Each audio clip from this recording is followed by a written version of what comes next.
Okay, hello everybody, and welcome to the last Animals and Society Colloquium of the 2024-25 academic year. We do a colloquium about every month between September and May, and then we pause for the summer, so we keep it on an academic schedule. This is a great talk to end this semester, but I'm going to have Ken in a minute introduce the talk. Before we go to today's talk, I do want to make an announcement that today is the last talk we will be co-hosting with the Animals and Society Institute. For those of you who don't know the history of this colloquium series, we've been around for a few years. The Animals and Society section of the American Sociological Association decided to start this colloquium series, and very soon after that, we started working with the Animals and Society Institute, ASI, in order to make this series reach more people and have a more diverse and broader range of speakers in it. It has been a wonderful partnership. We are only ending it because ASI is no longer going to be in an organization, but they were kind enough to introduce us to Culture and Animals Foundation, who will take over the partnership in the fall, and you'll get to meet them in September. So what I would like to do now is turn things over to Ken Shapiro of ASI to tell you a little bit about this shift and then to introduce our speaker for today. Thank you, Carol. Yeah, it's been a pleasure working with you. I think your first colloquium was way back in October of 21. I think we joined you shortly thereafter. But yeah, just an opportunity to say to folks what's going on with ASI. We've been announcing it, and we will continue to announce our progress in closing our doors, which involves really trying to find homes for our various projects, and we've been very fortunate and successful in that so far. We'll keep you posted on that. As Carol mentioned, this colloquium will now be taken over with the partnership of Culture and Animals Foundation.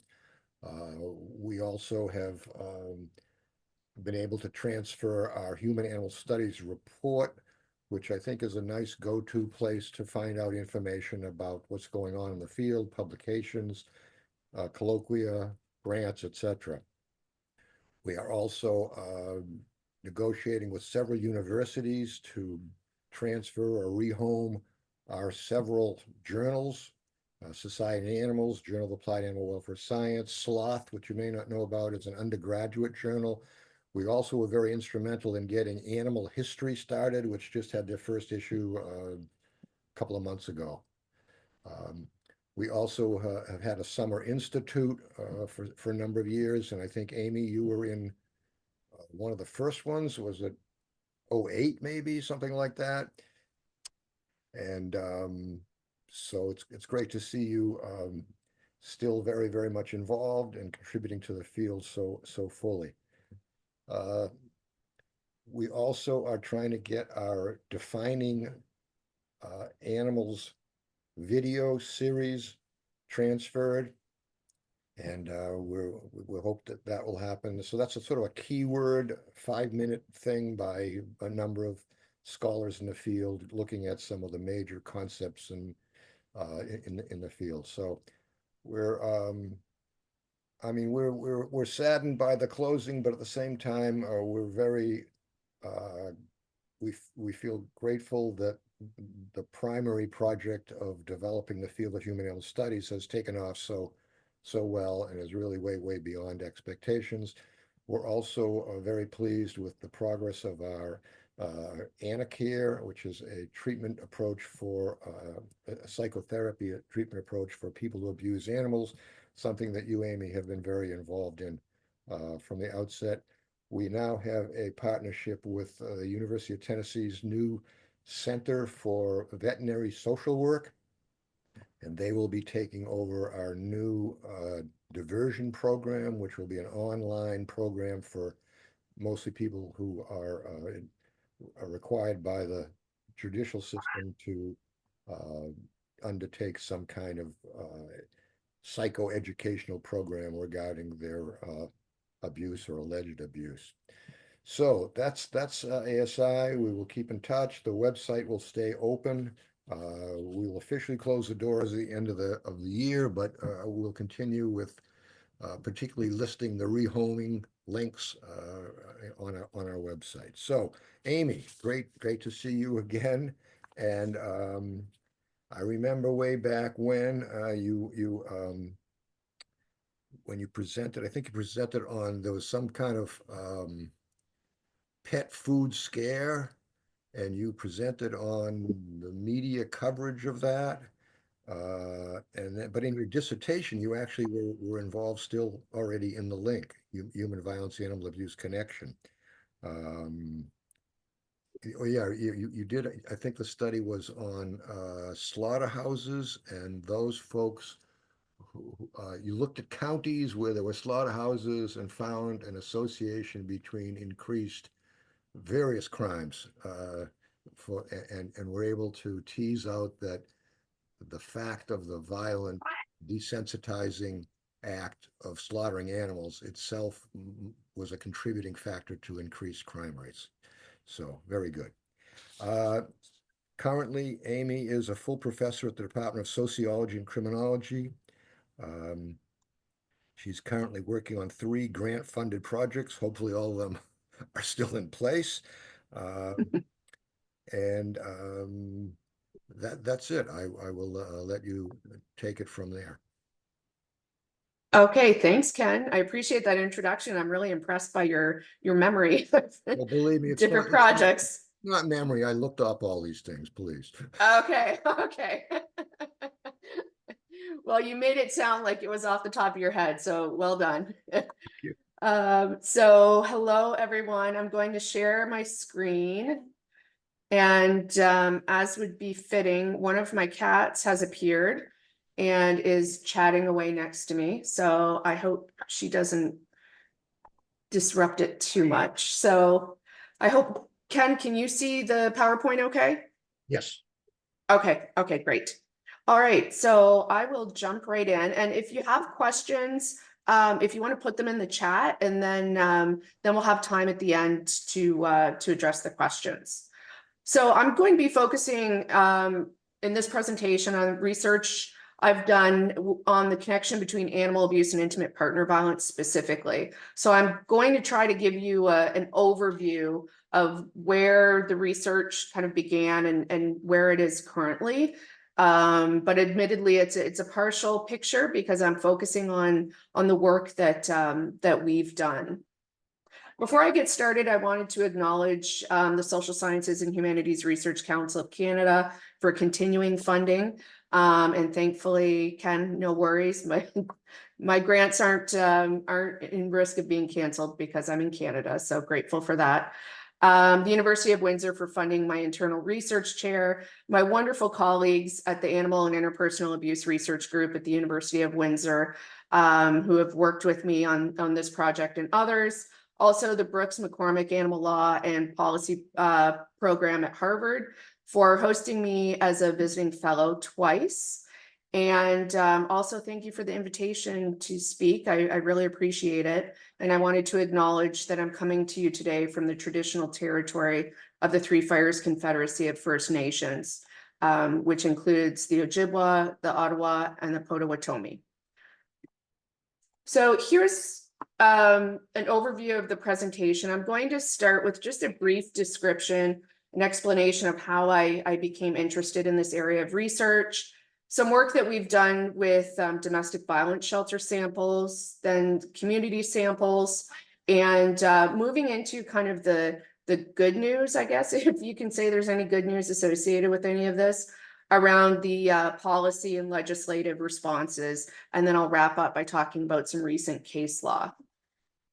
So I thought I would start with a discussion of where it began, why I became interested in this area of research. It started a long time ago. I, as an undergrad, was volunteering at a no-kill cat shelter. And one of my jobs there was to complete the paperwork when people would surrender cats.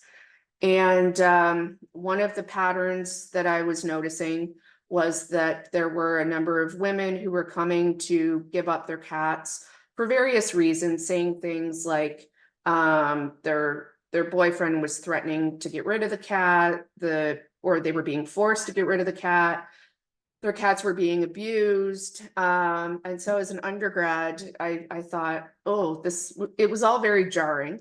And I wondered, is it an anomaly, or is this part of a broader pattern that I just wasn't aware of? And sadly, I began to realize that it wasn't an anomaly. And as I dug into the literature, as a graduate student, started to realize that there were a number of studies that had been conducted on the connection between animal abuse and intimate partner violence specifically. So I was fortunate that after an undergrad, and in this picture, I'm not an undergrad. This picture was taken a few months ago with my son and I socializing some kittens, although it looks like they're socializing us here in this picture. But I was fortunate that I went to grad school at MSU, and Linda Kaloff and Tom Dietz joined the faculty there in the Department of Sociology and encouraged me to do the research I was interested in. So I was able to continue research looking at all kinds of animal issues. And this is an area where I keep coming back to. As Ken mentioned, my dissertation was in a related but different area. But throughout my career, I keep coming back to this relationship between animal abuse and intimate partner violence because I think it's really important, and there's so much work left to do. So I dove into the literature, and I realized that, in the 90s, Carol Adams was talking about the relationship between animal abuse and intimate partner violence and ways that abusers would harm animals as a way to kind of get at or further abuse their human victims. And Frank Ascioni in the mid to late 90s conducted a few studies looking at this relationship and assessing empirically what this relationship looked like. And not surprisingly, at the early point in the research, the numbers for co-occurrence, the proportion of co-occurrence when domestic violence shelter samples were used was kind of all over the place. Like, it ranged from as low as 25% to 80% of women who were surveyed in a domestic violence shelter reported their partner had also abused their pets. So one of the things that my colleague Betty Barrett and I applied for a SSHRC grant, and we were fortunate enough to receive the funds. And then we had a great PhD student join our team, Rochelle Stevenson. And we were able to conduct a study in Canada across 17 different domestic violence shelters.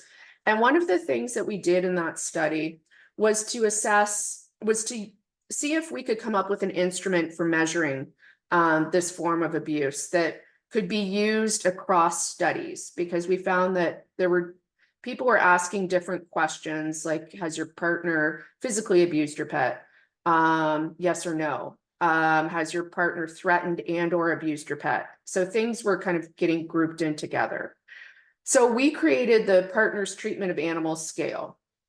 And we came up with, through factor analysis, a number of subscales for the way that animals are harmed by abusive partners: emotional abuse, threats to harm, neglect, physical abuse, and then severe physical abuse.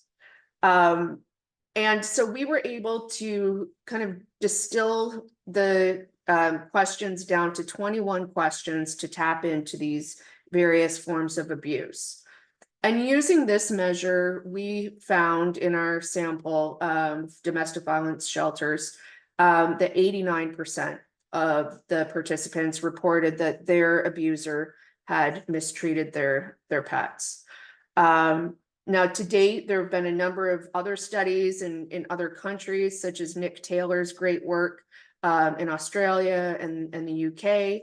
And increasingly, our instrument here, the PTAS, is being translated into other languages, which I'm happy to see that it's being used, and it's we think quite useful so then we can compare across studies. So the co-occurrence is only part of the story. We've also found, and other studies have found, that animal abuse is statistically significantly related to controlling behavior and also severe forms of intimate partner violence, like severe physical abuse.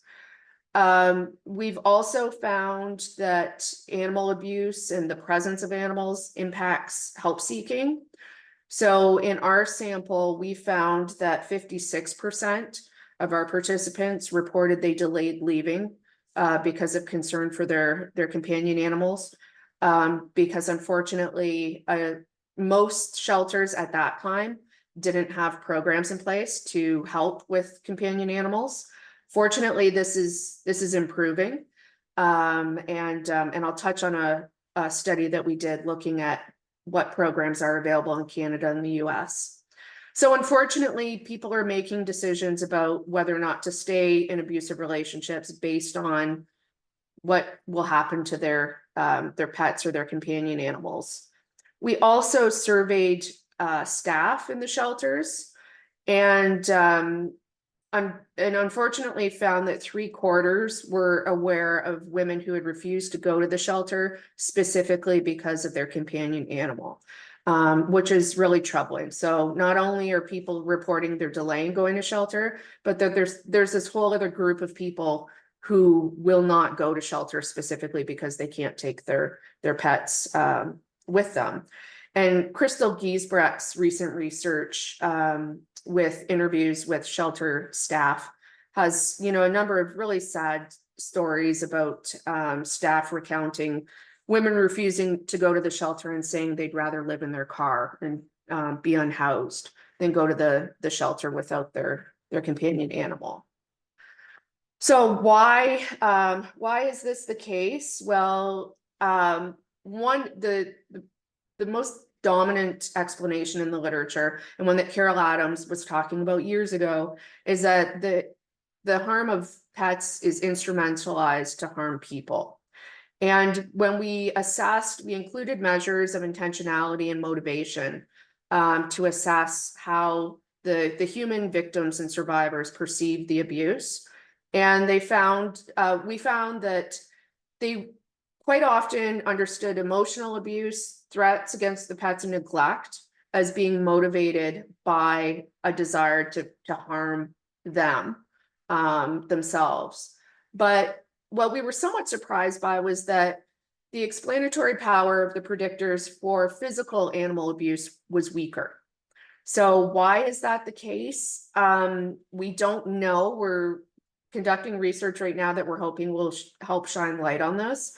One of the possible explanations is that we're looking at different types of abusers here, that maybe those motivated by jealousy are more likely to abuse in emotional threats and neglectful ways, whereas those who are more social, generally antisocial, might be more likely to engage in physical animal abuse. So this is something that, we need further research to kind of shed light on why this is the case.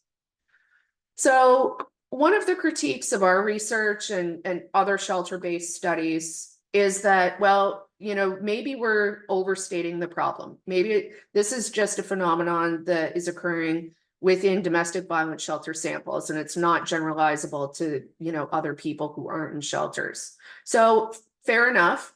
Acknowledging that, we sought to use a broader sample, a community-based sample, and we're able to get a question added to the Canadian General Social Survey about animal maltreatment.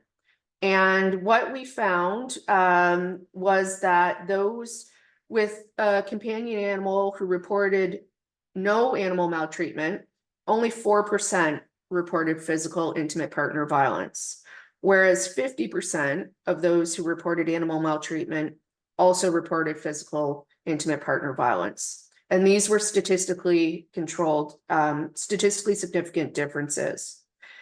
And we also found that animal maltreatment in this community sample, so, the general public, when we controlled for sociodemographic factors, we found that there is a 16% increased probability of injury and 25% increased probability of reporting fearing for one's life if their companion animal is harmed or threatened. So it's, it provides further evidence that this isn't just a phenomenon within domestic violence shelters. People in the general community are experiencing it as well. So it's certainly a broader problem than just domestic violence shelters. So our current research, so we conducted, we realized the one question we were able to get added to the GSS wasn't sufficient. That's all they would let us add, unfortunately.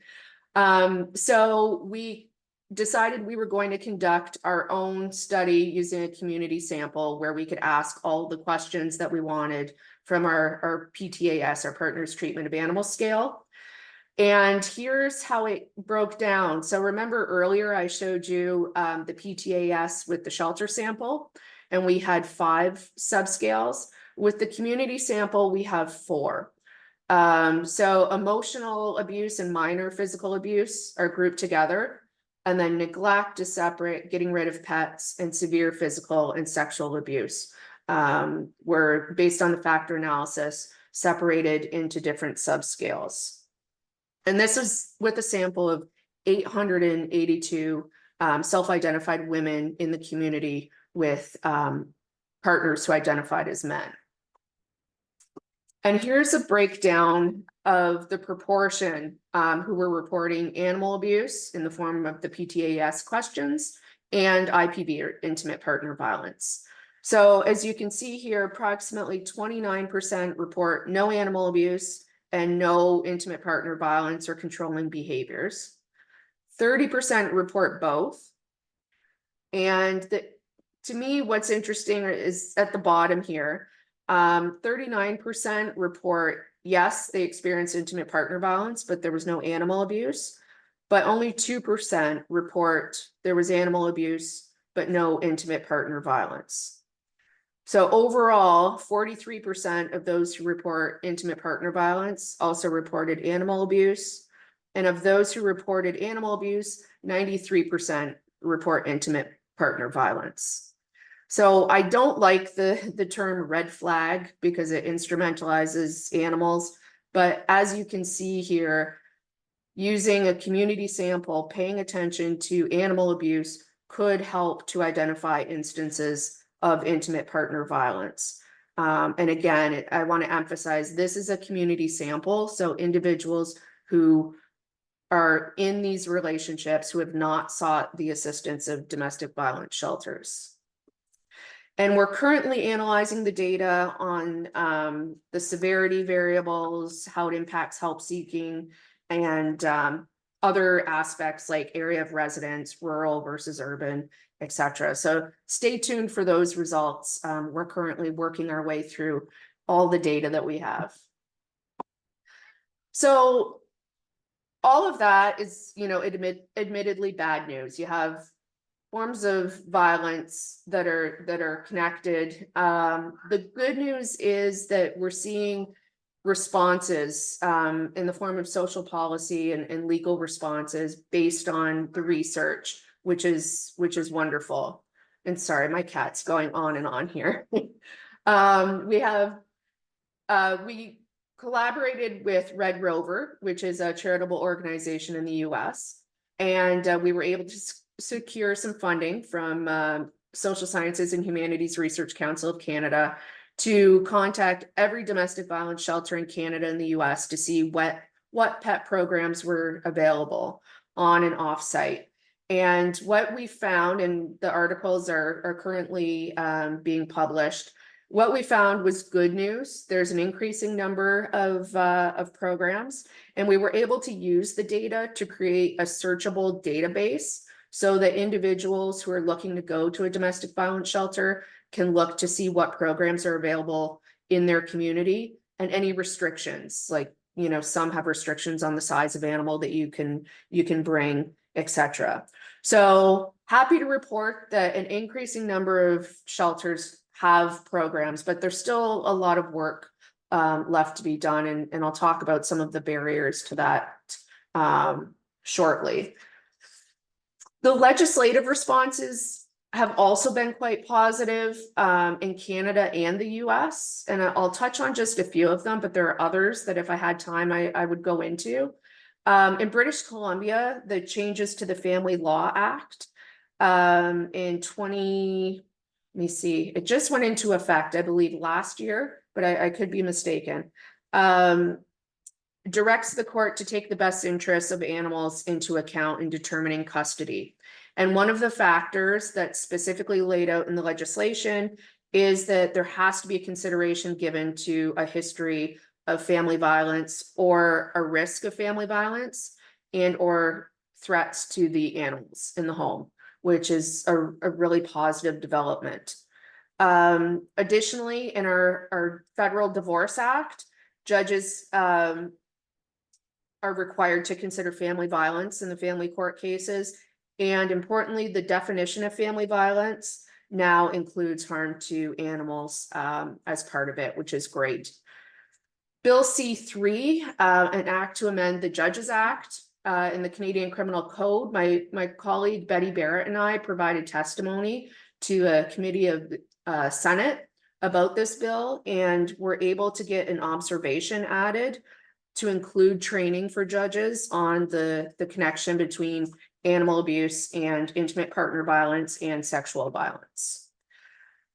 In the US, kudos to you, those of you in the US, because you have the US Pet and Women's Safety Act that was passed, which did a number of things, but a couple things that I'll mention here is, one, importantly, it created a grant fund that organizations can apply to develop programs to shelter animals when their humans are searching for help from domestic violence, which is great. And it's been funded at $2 to $2.5 million per year, which is vitally important. This is something I've been urging here in Canada, because we really can't just put the onus on domestic violence shelters that are so underfunded to say, hey, here's another problem, you know, can you develop programs to address this? This funding really helps. The PAWS Act also recommended that states in the US that hadn't amended their protection order statutes to make it possible to include animals do so. So that recommendation was in there, which is really vitally important. And I'll talk shortly about the value of these protection order statutes. But one thing I want to mention is that and this study is going to be published shortly. We analyzed the jurisdictions where there are animal inclusive protection order statutes and what shelter programs are available. And unfortunately, we found that jurisdictions where you can include an animal in a protection order are actually less likely to have shelters, domestic violence shelters, where there's programming for companion animals. So we argue that this is a form of policy slippage, where policies are implemented, perhaps, you know, with good intentions, but if proper funding isn't provided for the programs that are going to help people, the policies aren't going to have their full effect. All right, so protection order statutes. I'm going to move in to talk about some recent research I've been doing focused specifically on these statutes. And the first thing I want to highlight is that previously it was difficult to, if not impossible, to include an animal in a protection order statute, because it wasn't specified in the statutes that they could be included. And because animals are legally considered property, there wasn't an easy way to get them included in protection order statutes. Now, given the research that, you know, I talked about earlier that we've done and others have done, it's clear now that there is a connection between animal abuse and intimate partner violence. And if you want to help the people, you need to account for the animals as well.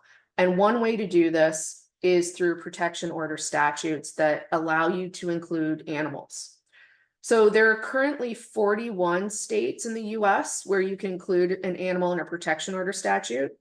And unfortunately, only 2 Canadian provinces. So again, this is an area where we have a lot of work to do here in Canada. So as I mentioned, in the past few years, I've been focusing on these protection order statute changes to see, okay, what's the value in these changes, and what are the implications for the human and animal victims? And so one of the studies that I have conducted recently was to analyze the case law where these protection order statutes have been cited.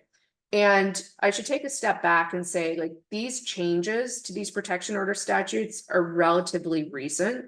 I think the first one appeared in 2003, but it wasn't until the past 7 years or so where we really saw kind of a dramatic increase in states amending their protection order statutes so that you can explicitly include animals. So in this study, I wanted to see, okay, is there value to these protection order statutes as far as helping to mitigate the impacts of coercive control? Because what we're finding is that coercive control in particular is an insidious form of intimate partner violence that tends not to get as much attention because it's based more on a course of conduct than just an specific incident of physical abuse. So it's harder for the criminal justice system to address. And the research is pointing out that protection orders, given the limitations of the criminal justice system, protection orders are one useful way of addressing coercive control. So I wanted to see, is the inclusion of animals helping address coercive control? And how are the courts dealing with these inclusions? Are they taking it seriously? And I'm happy to report that based on my analysis, they are taking it seriously. So here are the main themes from the analysis. And this article was just published, like, literally, I think last week. So in the judgments, and I analyzed, there were 38 judgments that I analyzed. In 12 of those, the courts explicitly described and interpreted animal abuse and intimate partner violence as being connected. So for instance, there was one case where a father was denied custody because he had abused the animals. And the court said, because of this connection, this is reasonable, and the animal needs to be included in the protection order. Also, I found 11 cases where animal abuse was cited specifically as grounds for evidence for why a protection order is warranted, which is really important because, as I mentioned, coercive control in particular can be hard to get the system to pay attention to because it tends to be more focused on specific incidents of physical abuse. But the inclusion of animals in protection orders really kind of expands the evidence that the court can do to look and say, okay, there is a course of conduct here of abusive behavior that's extending to those around the specific victim, extending to their companion animals, and in some cases, other family members. So the role of protection orders in mitigating coercive control was really evident in these judgments. And there were several instances where the ability to include an animal in a protection order was actually specifically cited as enabling the court to take harm and threats beyond the individual human victim into account. So for instance, there was one case where an abuser pointed a gun at his wife's aunt. The wife wasn't home. And the courts were reluctant to include the aunt in a protection order. But then they turned to the protection order statute where you can include animals and said, well, if animals can be included, companion animals can be included, then it stands to reason that extended family should be able to be included in a protection order as well, which was a significant, development. Also, there were 7 cases that I identified where the defendant specifically appealed the inclusion of the animal in the protection order.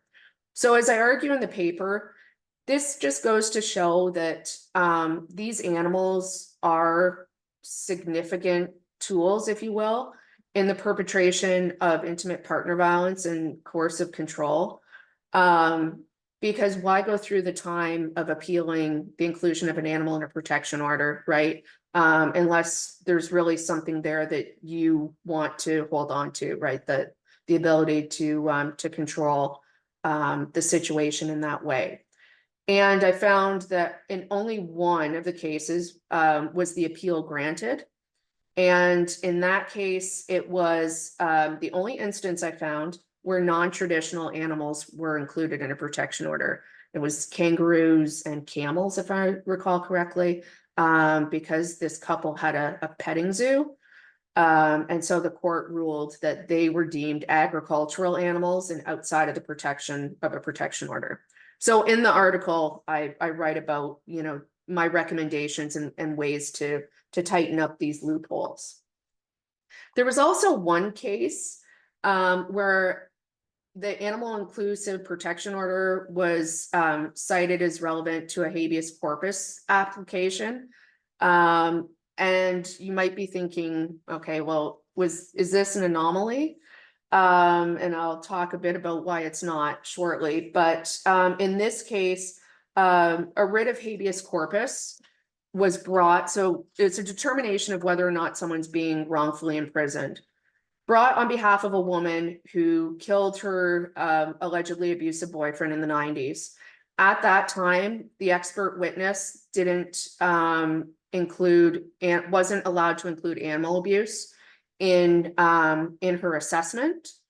But then subsequent to that, given the development in the research on animal abuse, they appealed, and the expert witness said his convictions for animal abuse were relevant and should be taken into consideration. The appeal was granted.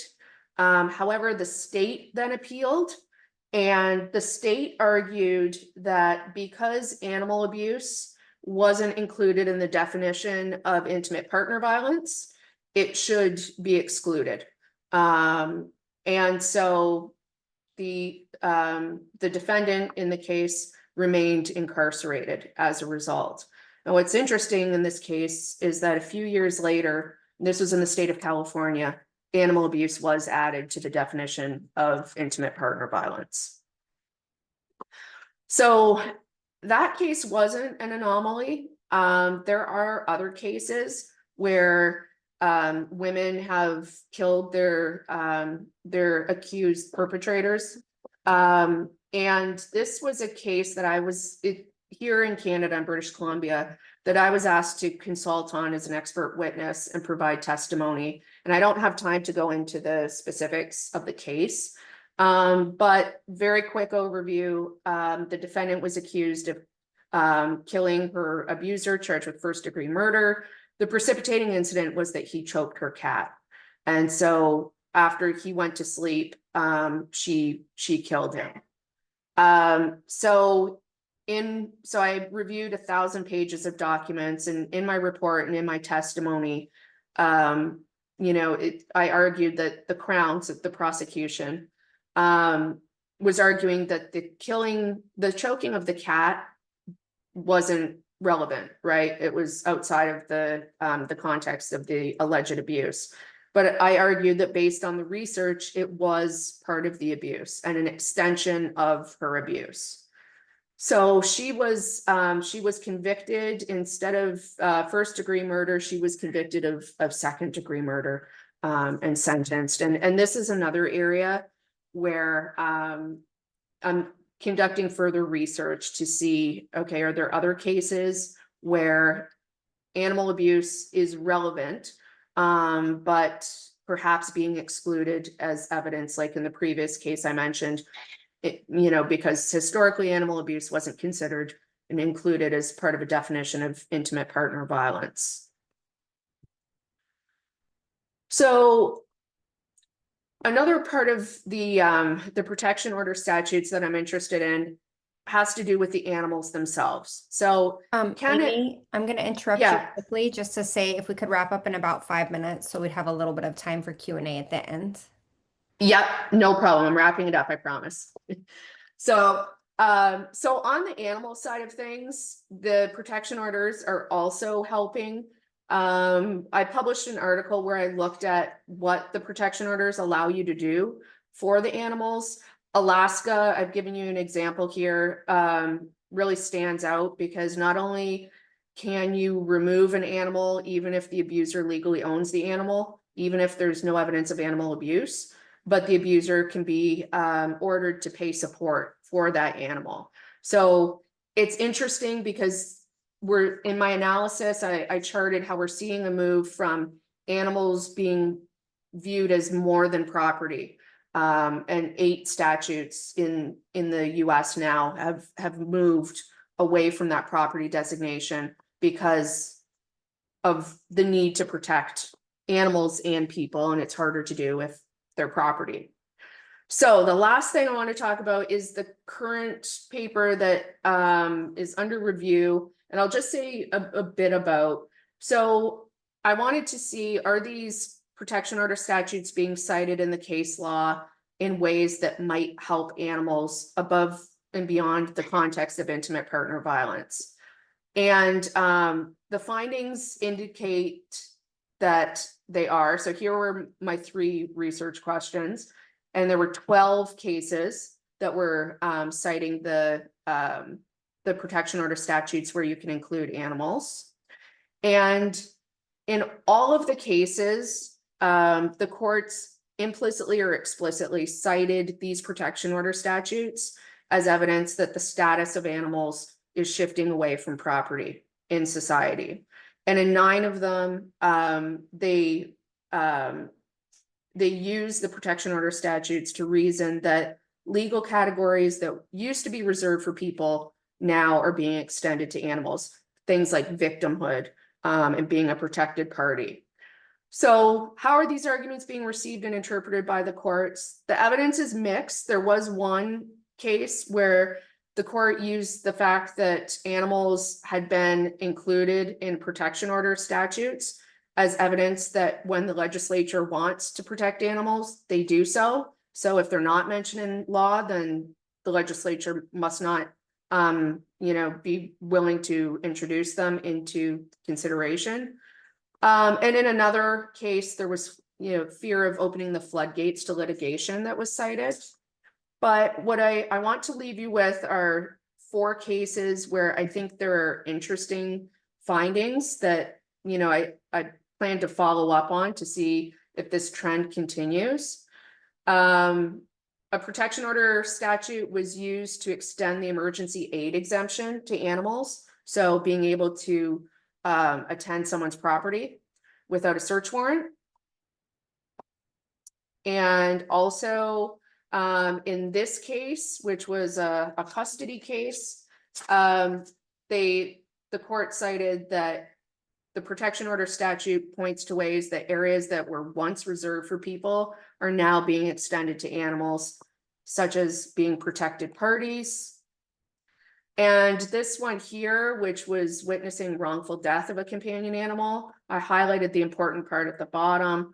They write the only other family relationship for which judges are explicitly empowered to provide protection other than any animal or kept or held by the applicant. So that's the language from the protection order statute, is that of the applicant's dependent children. And then this one, question of whether or not animals are part of automatic orders as property in the case of relationship dissolution. And the court said specifically, because it's not citing the protection order statute, it's not the intention of the legislature to continue to treat animals as property or chattel. So I think these are pretty interesting ways that the protection order statutes are being taken up. So to wrap it up, there's a strong connection between animal abuse and intimate partner violence. Unfortunately, animals are vulnerable to abuse within the home, especially if there's coercive control. The good news, the research is impacting policy, which is helping people and animals. And I think efforts aimed at mitigating the impact of these forms of abuse in the form of protection order statutes might also be helpful in redressing a larger and more pernicious problem for animals, which, has been of interest to animal advocates for, centuries, really, is their legal status as property, because these protection order statutes are being used in interesting ways to demonstrate that companion animals are not necessarily clearly property the way they used to be, and that our societal views on them are shifting, and maybe the legal system needs to as well. So that is it. Thank you for your time and attention, and I'm happy to answer any questions. Thank you so much, Dr. Fitzgerald, for all of that. That's a lot of information, and it's so impressive, the body of work and the amount that you've contributed to this really important topic. I'd like to open it up now to everybody for questions.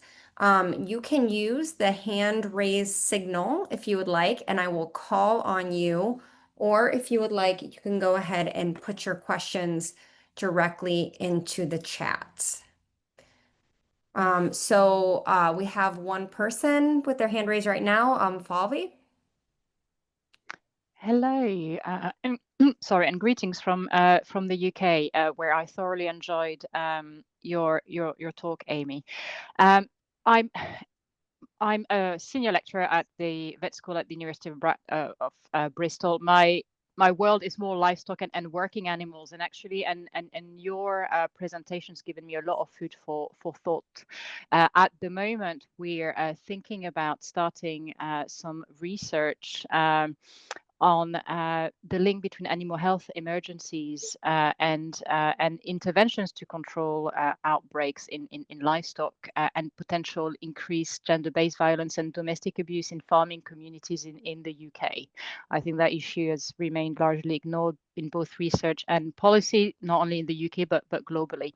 I was wondering if, as part of your research, which I know focus on pets and companion animals, whether you have also seen maybe in more rural settings and communities, whether they are also similar patterns and links that can be made between abuse and poor welfare and neglect of livestock and working animals, and also gender-based violence and intimate partner violence. Thank you. Yeah, thank you for that question. That's a great question.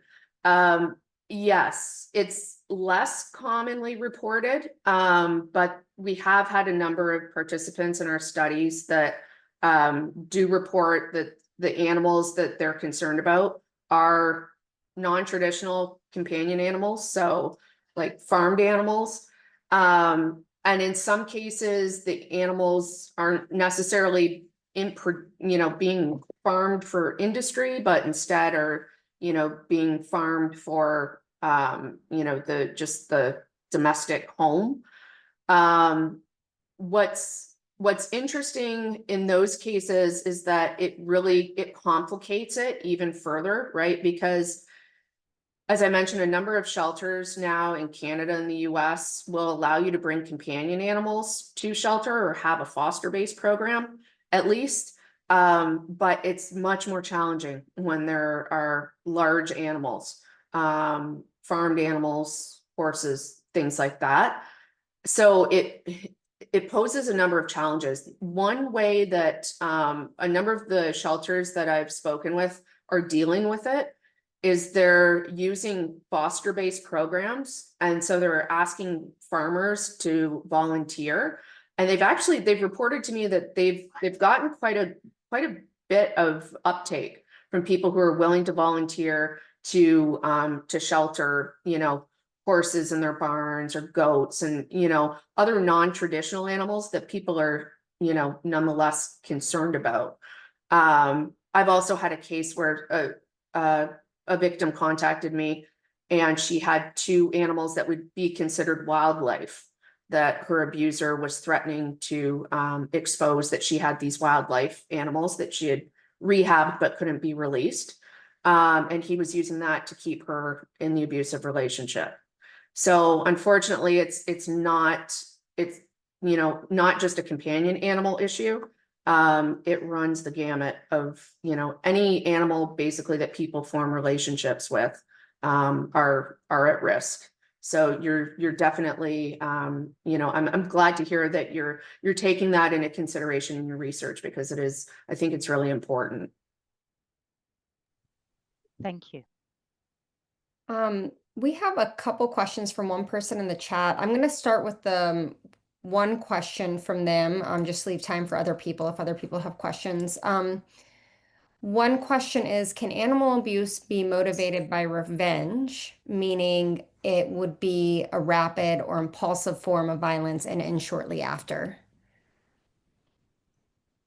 That's also a good question. So what we've found is that, and I alluded to it a bit earlier when I talked about the possibility that there are different subtypes of abusers, and that animal abuse is factoring into, their abuse in different ways. It's possible that there are some cases where the abuser is motivated by more long-standing issues like jealousy, control, things like that, where the animal abuse might be, longer term. But there could be cases of abusers who fall into that more like antisocial grouping of abusers, where the abuse could be very short-lived and kind of seem episodic, and could be, motivated by things like revenge. In another study we did, which I didn't go into, we looked at animal abuse as part of harassment and stalking behavior. And we actually found that the most likely perpetrator wasn't the intimate partner. When animals are involved, the most likely perpetrator is actually a neighbor, which is interesting. So that could also speak to some of that revenge type of motivation, that can manifest in some cases. So good question. Thank you. And that person had one more question, but we don't have much time, so I do want to open it up if there's anyone else who wanted to ask a question. I'll give just a couple seconds. Yes, it looks like someone was typing one out. Oh, nope, that's not a question. So if no one else has a question, I will read this other question. Okay. If pets in contemporary times differ from those in the past, who were primarily associated with tasks, is there a historical connection between pet abuse and partner violence? That's also a really good question. I think there is, like, I think part of what we're seeing is probably increasing awareness, but I think as people form closer bonds with companion animals, which we've seen over time, it just becomes, not only do more people have companion animals, but the reported bonds that they feel with them are stronger. I think this problem is only going to become worse, which is something that, when I'm talking to policymakers, I try to emphasize, like, we really need to deal with this, because the situation's not going to get better. It's going to get worse, because people are forming closer attachments to animals, and that puts those animals at risk. It puts the people at risk too. There haven't, to my knowledge, and this is something that we're thinking about doing at APARC, to my knowledge, there haven't been any analyses over time to see if these relationships are changing over time. But that's something that we've talked about doing, because now we have longer term data than prior. So it's possible that we could at least do something, within like a 10 to 15 year time span to see if it's changing. Thank you. I think we have time for one more question. I have one I really want to ask. So I'm gonna hope there's time for two.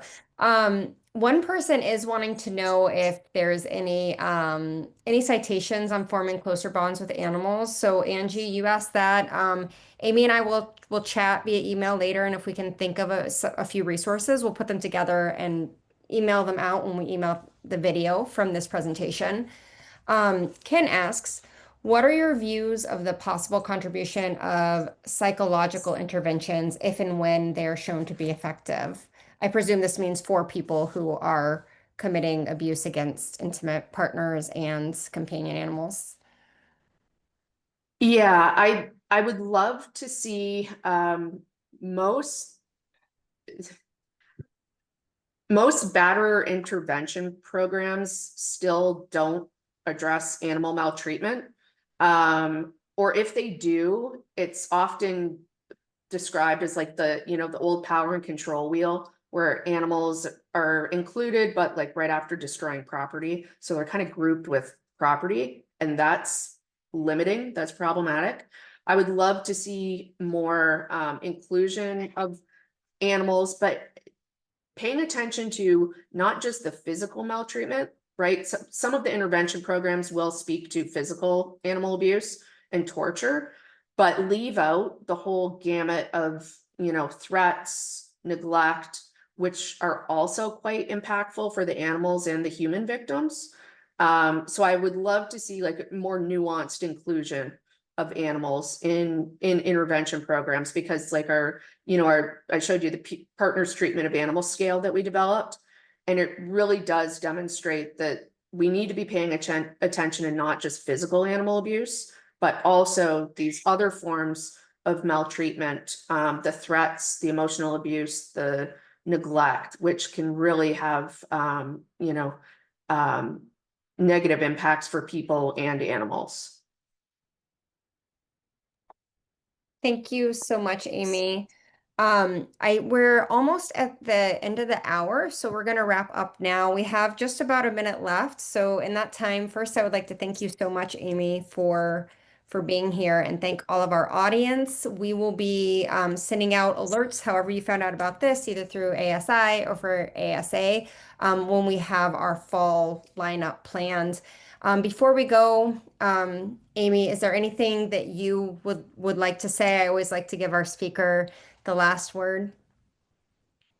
I guess the one thing I would say is, if you, and I do this in all the talks I give, if you suspect that someone's in an abusive relationship and you're concerned, I would highly recommend offering to care for their companion animal if you're in a position to do so, or offer to help them find someone or an organization that can care for their animal, because unfortunately, just like we see with natural disasters, people will put the well-being of their animals ahead of their own sometimes. And so just making that simple offer can be life-saving for the people and the animals.